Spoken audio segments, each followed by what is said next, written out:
This is a chat that I'm really excited about because we're hearing from a developer themselves about their own experience of working with payouts, and that is actually much more interesting than you think. So we're going to hear about how Crazy Games streamlined global payouts and boosted developer relationships with Tipalti. So please welcome onto the stage Travis Hughson from Tipalti and Christophe Rabet from Crazy Games.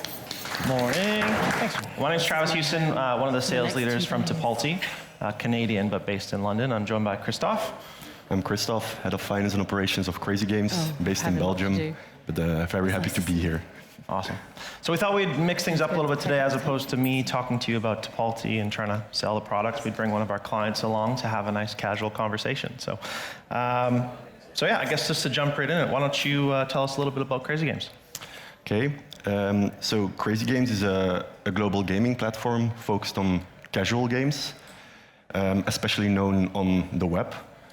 We have currently around 40 million plus unique users each month, and on Crazy Games there are around 3,000 games playable. So our mission is really to become the biggest cross-platform gaming platform available, and offering the best playing experience on the web, on mobile, phone or tablet. The business model is quite straightforward. So a developer can upload his game on Crazy Games, and from that moment there's a revenue sharing model currently focused on ad revenue and in-game purchasing. Gotcha. Anyone in the room use Crazy Games? Hands up? No? Okay. Before we jump back into the business model, do you mind telling us how you ended up there? Yeah, so I started my career in banking, so totally different sector. Yeah. After a few years, I was looking for something more long-term, something more entrepreneurial and operational. And then I was lucky enough to meet the team of Crazy Games. I was always a gamer myself on younger age, yeah. So it was very happy for me to get in touch with a company like Crazy Games, who was based in Leuven, which was the same as I was. Started talking to the team, and they were looking for somebody to lead finance, and I thought it was a great opportunity, and didn't hesitate. Yeah. And then as far as like your main priorities as a finance leader at a company like Crazy Games, talk us through the philosophy. So I think it's more a finance and operations role. So I think mainly my time goes to finance. Yeah. From incoming payments to outgoing payments, but also definitely the developer payouts, which is of course crucial for us. Yeah.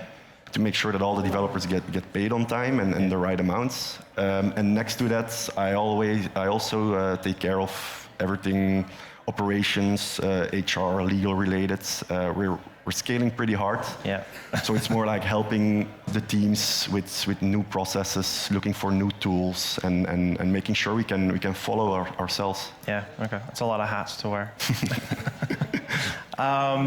So we started talking a little bit about the business model in your introduction, but do you mind kind of talking us through, what exactly the strategy is? Yeah. So basically, we work with monthly payouts. So, for example, right now we would calculate the revenue of September made by developers. Yeah.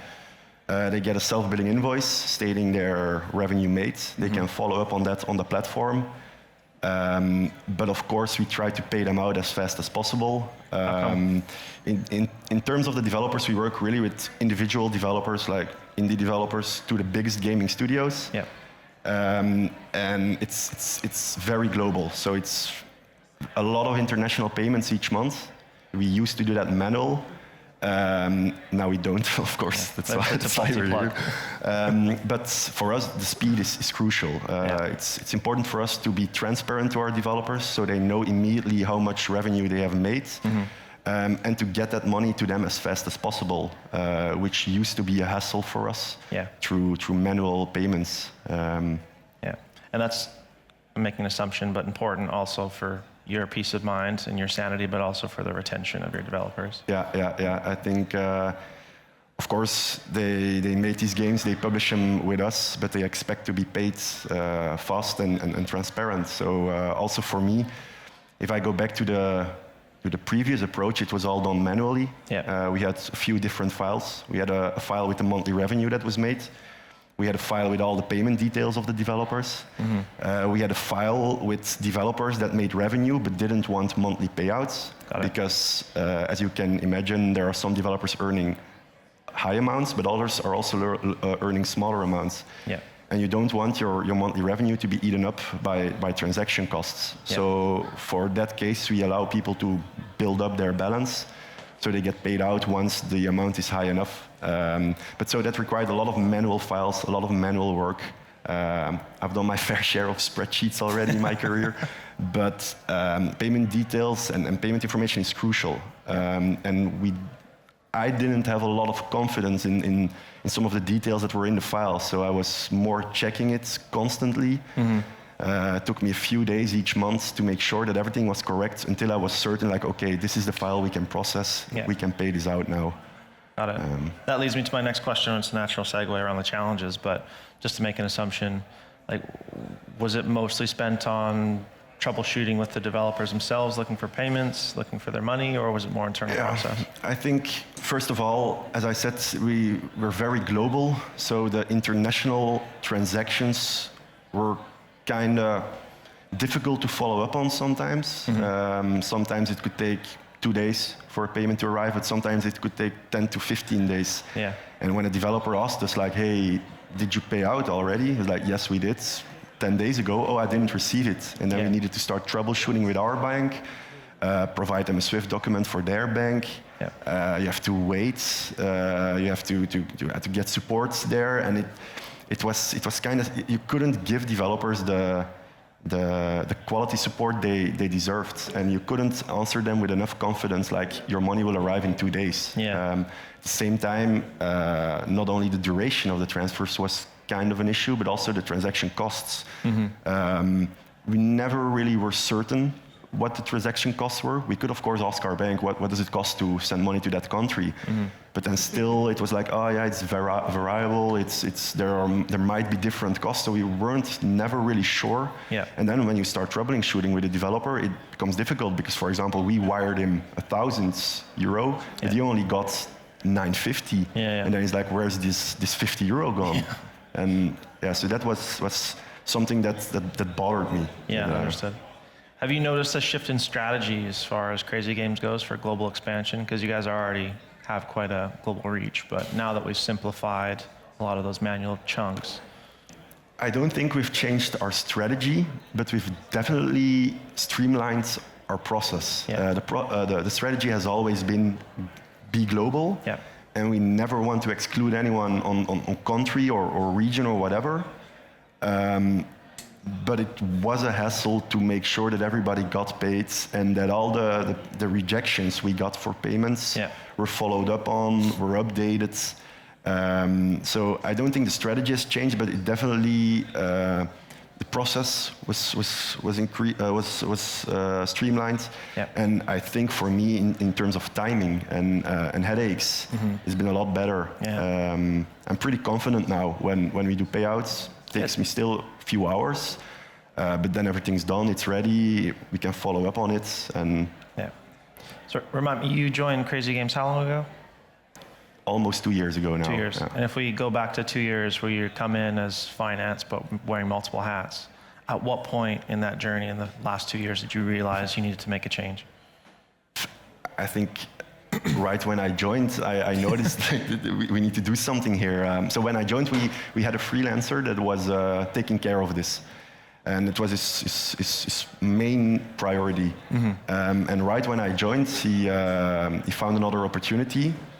And during my first months, I thought, like, it's important that I know how to do this and how we handle this process.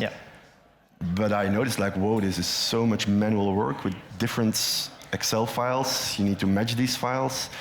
You need to import a lot of data in it, like the monthly revenue developers make. And then you would have your cell limits in Excel. So you would need to copy that file, remove part of it. And it wasn't something sustainable, not at the pace we are growing. We see a tremendous user growth. We see a tremendous interest from developers, and then sooner or later the payouts will follow.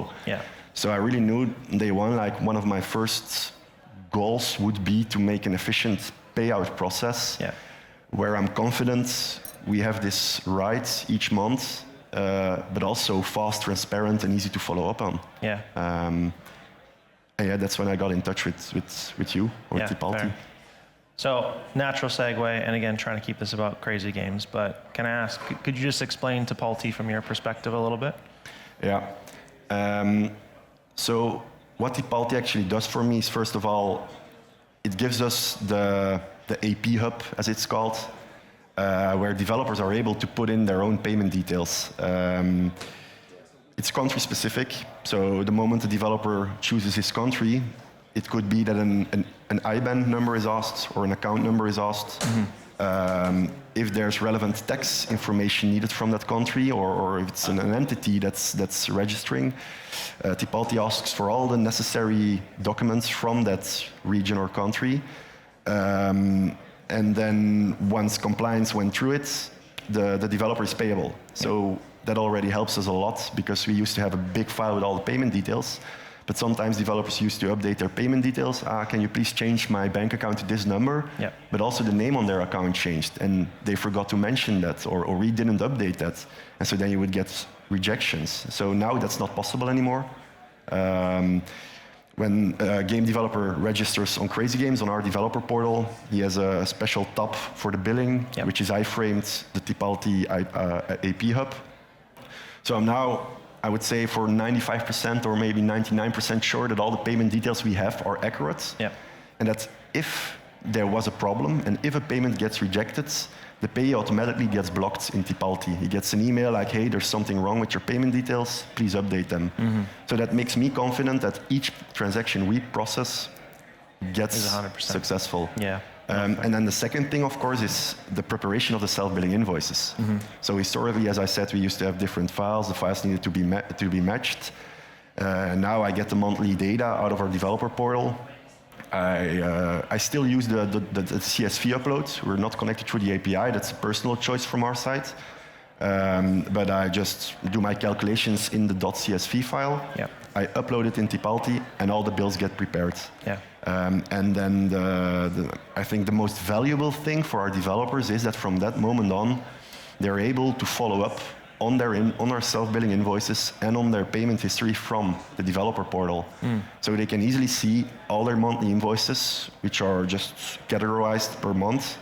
And most of the developers get paid out each month, so they have the payment history that looks exactly the same. But some of them that make less revenue or for a specific reason don't want monthly payouts, they can choose to bundle these payouts. So they can put their payment settings on hold, and after a few months they update their payment settings again, and all the transactions get processed at the same time. So there's only one transaction fee instead of the amount of invoices times transaction fees. Understood. Which is a benefit for you and your team, but also a major benefit for Awesome. Listen, we've got 5 minutes left. Thank you for the insight. We're going to do some Q&As here and give the audience a chance. But before we do so, if you had any advice for the business leaders, Games Forum and Pocket Gamer, all these game conferences are really unique because it brings businesses along that are in specific journey or parts of their journey. So some just starting off in their infancy, some quite mature. But from your perspective, what sort of advice would you give the leaders in the room? My advice, I think, would be don't underestimate what's under the hood. I think if I look at Crazy Games, I would describe Crazy Games, for example, as really like a technology company as well. Mm-hmm. We try to really innovate on every aspect of the platform. Yeah. But I do have the feeling that in a lot of companies, a lot of different stakeholders from the industry or other finance people in different sectors, that's some parts of the finance or operations process is still done manual or through spreadsheets. And okay, Excel has a great amount of formulas, but if you're doing manual stuff and if you're working with formulas, it's not error. It's error prone. You can make errors, and I feel that a lot of the work, or a big parts of the work can be automated, like we did, for example, with all the payment details and everything. That really makes life easier for us, but also for the developers. Yeah. And I think that gets underestimated a lot, because there's not 100 people screaming this problem, because I'm the only one. Yeah. And I think so. Yeah, I would just say don't underestimate what's under the hood, because that's still a big part of your car. Yeah, absolutely. Love the car analogy too. Well, thank you very much. I guess just open up to the audience really quick. Any questions for Christophe or myself? Don't be shy. Any questions about payments? I have a question, actually. Yeah, I don't think your mic is on. Oh. I'm just waiting for them to switch me on. There we go. Here we go. Here we go. Yeah, I do have a question. Here we have a platform for indie developers to come to you and build their relationship with you. And that's what I was kind of thinking about, because when as a developer, you have a relationship with your games players. Do you think that that's helped you sort of tighten your relationships with your customer base, really? I think it does. I think we have a great business development team that's really investing in our community. And I think we recently also launched Basic Launch, which allows almost all games to launch for a specific set of users, where they can get first data insights. And our business development team is there ready. If we get insights, we also have a quality content team. And that if there are certain questions about KPIs or the first insights we see in your game, they're available to help you, give you advice on how you should improve your game, what our user base likes. So I think it definitely tightens our relationship with them. And I think that's one of the big powers of Crazy Games. That's what I was kind of aiming at, and I'm really pleased you said that, because there is a lot of data to be gained from payments, and we don't really think about it too deeply because it's always seen as an infrastructure play. Mm-hmm. But there's a lot more behind. I mean, just getting paid, basically. Yeah. Whether you're a customer playing a game and for money, or whether you're a developer trying to make your buck. So I think that sort of that data side of things, those insights. So Travis, what sort of insights does Tipalti give to a developer? Just top line. What can you take from? Specifically when companies are looking to expand globally, I think that's the first one. Business leaders who are investing in different geographies, if there's money leaving the business to that country, it's a good indication that there's good retention. Mm-hmm. That's probably the first line. And then as Christophe rightly said, like, don't underestimate what's under the hood. It might seem like it's, last the watering hole to get finance for automation, but it's compounding to the business's success. Like, I won't chalk Tipalti up as a major reason for Christophe and his team's success, but it's a very key part of that cog as they go into new markets, as they build their expansion. So it's infinite. Infinite data insights as well, because we all love some insights into our businesses. It's what fuels us. Exactly. Fantastic. Well,